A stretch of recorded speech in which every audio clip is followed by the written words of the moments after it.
मैं आप सबका लोन करने में सच में यार दिल और जान लगा के सहायता करूंगा। गाइज, ये जो कंज्यूमर लोन है ये ऑनलाइन ही पॉसिबल है। वो कैसे पॉसिबल होगा मैं आप सबको आगे बताऊंगा। वीडियो को इसलिए बिना स्किप किए स्टार्टिंग से लेके एंड तक ध्यान से देखिएगा।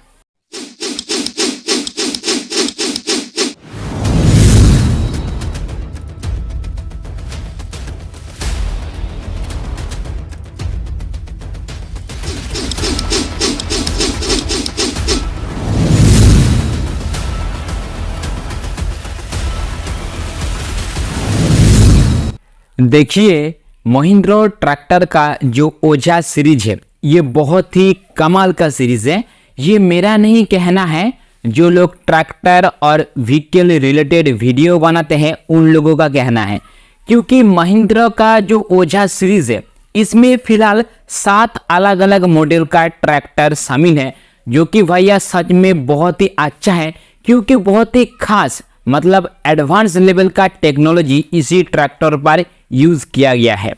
आज का इस वीडियो पर मैं आप सबको बताऊंगा, अगर आप लोगों ने ये ठान लिए हो कि आपको महिंद्रा का ओजा सीरीज का कोई ट्रैक्टर लेना है ईएमआई पर, उस स्थिति में क्या इसका प्रोसेस रहेगा, किस प्रकार से आप लोगों को डाउन पेमेंट चूज करना पड़ेगा, किस प्रकार का इंटरेस्ट मिलेगा, इसके अकॉर्डिंग मैं आप सबको जानकारी दूंगा। बेसिकली व्हीकल रिलेटेड मतलब जान वाहन से जुड़े फाइनेंस के ऊपर, लोन के ऊपर ये मेरा पहला वीडियो है। जो भी हो मैं आप सबको आसान भाषा में समझाने का कोशिश करूंगा। जैसे कि आप लोग स्क्रीन पर देख पा रहे हो, महिंद्रा ओजा सीरीज पर फिलहाल 7 अलग अलग मॉडल का ट्रैक्टर है, जिसका सबसे लोएस्ट प्राइस है 4,78,000 रुपीज। अलग अलग स्टेट पर ये जो प्राइस है थोड़ा बहुत कम या फिर ज़्यादा हो सकता है। उसके अलावा महिंद्रा ओजा सीरीज का जो सबसे हाई प्राइस का ट्रैक्टर है उसका कीमत है 7,40,000 रुपीज। आप लोगों ने एक ट्रैक्टर लेके ही छोड़ेंगे। अभी बात आ जाते हैं आप लोगों को ईएमआई प्लान चूज कैसे करना पड़ेगा। हम मोटा मोटा एक एग्जाम्पल मान लेते हैं। आप लोगों ने ये ट्रैक्टर को चूज किए हो, जो ट्रैक्टर का मॉडल है ओजा 31364WD। इसी ट्रैक्टर का जो एक शोरूम प्राइस है 6,98,000 रुपीज, मतलब लगभग 7 लाख। ये एक शोरूम प्राइस है। उसके आगे रजिस्ट्रेशन का कॉस्ट, इंश्योरेंस का कॉस्ट, कुछ टैक्स वगैरह लगता है, ये इंक्लूड होगा। ध्यान में रखेंगे ये एक शोरूम प्राइस है।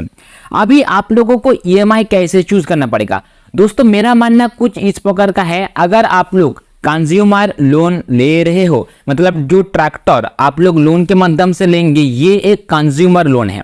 उस स्थिति में प्रोडक्ट का जो टोटल कीमत है उसका कम से कम 25% आप लोगों को डाउन पेमेंट करना पड़ेगा। यानी 1 लाख का 25% होता है 25,000 रुपीज। उस स्थिति में 10 लाख का 25% होता है 2,50,000 रुपीज। जबकि इसी पर्टिकुलर ट्रैक्टर का कीमत है लगभग 7 लाख रुपीज। उस स्थिति में 7 लाख का 25% आप लोगों को पेमेंट करना पड़ेगा। हम आ चुके हैं कैलकुलेटर पर। यहाँ पर हम 1 लाख का 25% निकालेंगे यानी 25,000, इसको मल्टीप्लाई करेंगे 7 लाख से यानी 7। आप लोगों को डाउन पेमेंट करना पड़ेगा 1,75,000 रुपीज। अभी ईएमआई का प्लान आ चुका है, इस जगह पर पूरा कैलकुलेटर आ चुका है। हम यहाँ पर मोटा मोटा मान लेते हैं आप लोग 3 साल के लिए ईएमआई करेंगे यानी 36 मंथ के लिए। और बैंक का जो इंटरेस्ट है हम यहाँ पर मान लेते हैं मोटा मोटा 15%। अलग अलग बैंक का इंटरेस्ट थोड़ा बहुत अलग अलग हो सकता है। कंज्यूमर लोन के केस पर ज़्यादातर बैंक और एनबीएफसी 11 से 20% के आसपास परसेंटेज के हिसाब से इंटरेस्ट लेता है। थोड़ा बहुत कम या फिर थोड़ा बहुत ज़्यादा हो सकता है, लेकिन 11 से 20%। हम यहाँ पर मोटा मोटा एक एग्जाम्पल मान लेते हैं 15% इंटरेस्ट लिया जाएगा सालाना। डाउन पेमेंट आप लोग करेंगे 1,75,000 रुपीज़ और 3 महीने का टोटल ईएमआई बनेगा। उस स्थिति में आप लोगों को हर एक महीने पर EMI पेमेंट करना पड़ेगा 18,130 रुपीज। मान के चलिए आप अगर 5 साल के लिए EMI कराएंगे यानी 60 EMI बनाएंगे, क्योंकि एक साल में होता है 12 महीना, उस हिसाब से 5 साल में हो जाएगा 60 महीना। सो हम यहाँ पर 60 चूज कर लेते हैं। उस स्थिति में हर एक महीने पर 12,442 रुपीज आपको EMI चुकाना पड़ेगा। साथ में आप लोग चाहे तो एक साल के अंदर अंदर भी अपना EMI को खत्म कर सकते हो। उस स्थिति में 47,205 रुपीज हर एक महीने पर आप लोगों को EMI चुकाना पड़ेगा। बेसिकली मेरा मानना कुछ इस प्रकार का होगा। इस पर्टिकुलर ट्रैक्टर का केस पर आप 3 साल का EMI यानी 36 महीना वाला जो प्लान है उसको चूज कीजिए। उस स्थिति में ये जो अमाउंट आ जाएगा 18,130 रुपीज। ये ट्रैक्टर का केस पर बहुत ही छोटा अमाउंट, क्योंकि ट्रैक्टर का जो बिजनेस है ये बहुत ही बड़ा बिजनेस होता है। जब इसका सीजन शुरू हो जाता है भैया लाखों में इनकम होता है। सो उस हिसाब से 18,000 EMI पेमेंट करना कोई बड़ा बात नहीं होगा। अभी आपके ऊपर डिपेंड करता है अपना मंथली इनकम कितना है, उस हिसाब से आप EMI को चूज कर लीजिएगा। अभी दोस्तों ये जो पार्टिकुलर कैलकुलेटर के माध्यम से मैंने हिसाब दिखाया हूँ, मतलब जो कैलकुलेशन आप सबको समझाया हूँ, इसको फाइंड करना बहुत ही आसान है। आप लोग गूगल पर जाएंगे, बस इतना टाइप करेंगे EMI कैलकुलेटर, आप लोगों को डिफरेंट टूल मिल जाएगा। हर एक टूल का जो कैलकुलेशन है वो बिल्कुल सेम है। आप लोग अपना अकॉर्डिंग किसी भी एक टूल को चूज करेंगे और डाउन पेमेंट, इंटरेस्ट रेट, ये सब को कैलकुलेट करेंगे। अगर कैलकुलेट करने के समय किसी भी प्रकार का कोई दिक्कत आता है, कमेंट करके आप लोग मेरे से हेल्प ले सकते हो। दोस्तों मैंने यहाँ पर जो कैलकुलेशन दिखाया हूँ, कैलकुलेशन के तहत मैंने 15% इंटरेस्ट लगाया था। जैसे कि मैं आप सबको ऑलरेडी बता चुका हूँ, अलग अलग बैंक और अलग अलग NBFC के केस पर ये जो परसेंटेज है ये थोड़ा बहुत अप या फिर डाउन हो सकता है। साथ में अपना फाइनेंशियल प्रोफाइल जिस प्रकार का है उसके बिहा पर भी ये जो इंटरेस्ट रेट है ये थोड़ा बहुत अप या फिर डाउन हो सकता है।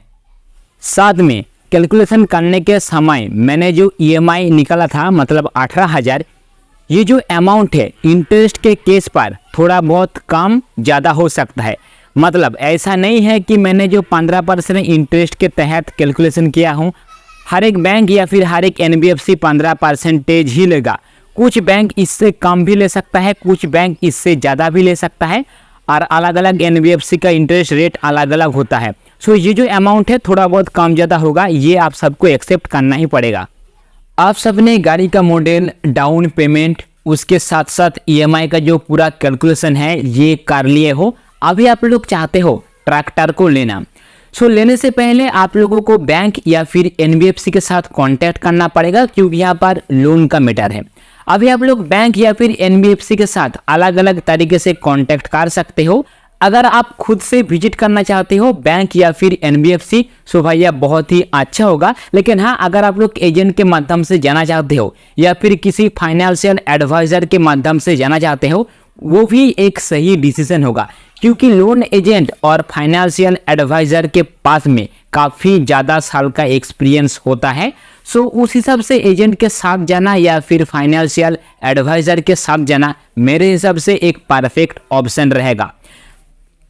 लेकिन दोस्तों इस जगह पर आप लोग एक बात ध्यान में रखेंगे, अगर फाइनेंशियल एडवाइजर या फिर लोन एजेंट कोई एक्स्ट्रा अमाउंट मांगे, सो उस स्थिति में आप सबको उनके साथ जाना नहीं चाहिए। बाकी आपके ऊपर डिपेंड करता है। लेकिन मैं यहाँ पर मेरा कहानी अगर बताऊं, मैं अगर किसी कस्टमर का, किसी ऑडियंस का, मतलब मेरा जो फ्रेंड है उन सब का लोन अगर करवा देता हूं, सो किसी भी प्रकार का कोई चार्जेस नहीं लेता हूं कस्टमर से, ठीक है। जैसे कि आप सबको पता ही है, मैं एक फाइनेंशियल एडवाइज़र हूँ और मेरे पास एक वेरीफाइड सर्टिफिकेट भी है। सो मैं जितना भी लोन करवा देता हूँ मुझे कुछ ना कुछ कमीशन मिल जाता है, इसलिए कस्टमर से मैं किसी भी प्रकार का कोई चार्जेस नहीं लेता हूँ। लेकिन हाँ, अगर आप लोग मुझे छोड़ के, मतलब कोई फाइनेंशियल एडवाइज़र या फिर कोई लोन एजेंट को छोड़ के डायरेक्ट बैंक या फिर डायरेक्ट NBFC पर जाएंगे, उस स्थिति में डाउन पेमेंट कम लगेगा या फिर इंटरेस्ट कम लगेगा, ऐसा कुछ होता नहीं है, क्योंकि जो कमीशन है ये बैंक और NBFC देता है। सो एजेंट के साथ अगर आप जाइए या फिर ना जाइए, इसके ऊपर इंटरेस्ट रेट का कोई लेना देना नहीं है, डाउन पेमेंट का भी कोई लेना देना नहीं है। अगर आप खुद से बैंक का ब्रांच या फिर NBFC का ऑफिस विजिट करना नहीं चाहते हो, उस स्थिति में एजेंट या फिर फाइनेंशियल एडवाइजर का सहारा ले सकते हो। अभी आप लोगों को एजेंट उसके अलावा फाइनेंशियल एडवाइज़र कहाँ मिलेगा? सो भैया अपना डिस्ट्रिक्ट पर ये तो मिल ही जाएगा, क्योंकि हर एक डिस्ट्रिक्ट पर फाइनेंशियल एडवाइज़र उसके अलावा लोन एजेंट होता ही है। हो सके तो आपका गांव पर भी मिल जाएगा, गांव में नहीं मिलेगा सो आप लोग कोशिश कीजिए अपना पिन कोड पर ढूंढने का। इंटरनेट के अकॉर्डिंग हमारा इंडिया का हर एक जिला पर फाइनेंशियल एडवाइज़र और लोन एजेंट मौजूद है। अगर आपको फिर भी नहीं मिलता है उस स्थिति में सीधा शोरूम विजिट कीजिए, वहाँ पर लोन एजेंट या फिर फाइनेंशियल एडवाइज़र मिल ही जाएगा। जो लोग ऑफलाइन के माध्यम से काम करते हैं उस प्रकार का लोन एजेंट या फिर उस प्रकार का फाइनेंशियल एडवाइज़र आप लोगों को शोरूम पर मिल ही जाएगा। इनकी जगह शोरूम पर नहीं मिलता है, शोरूम वाले के साथ बात कीजिए, वो लोग अपने अकॉर्डिंग लोन एजेंट या फिर फाइनेंशियल एडवाइज़र के साथ आपका कॉन्टैक्ट करवा देगा।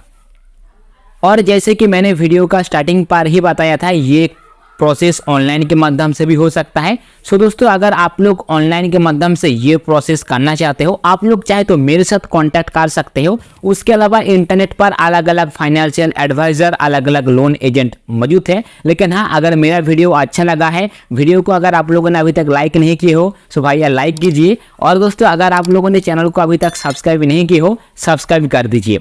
इतना अगर आप लोग कर चुके हो या फिर इससे पहले करके रखे हो, इसका मतलब आप लोग मुझे काफ़ी ज़्यादा पसंद करते हो।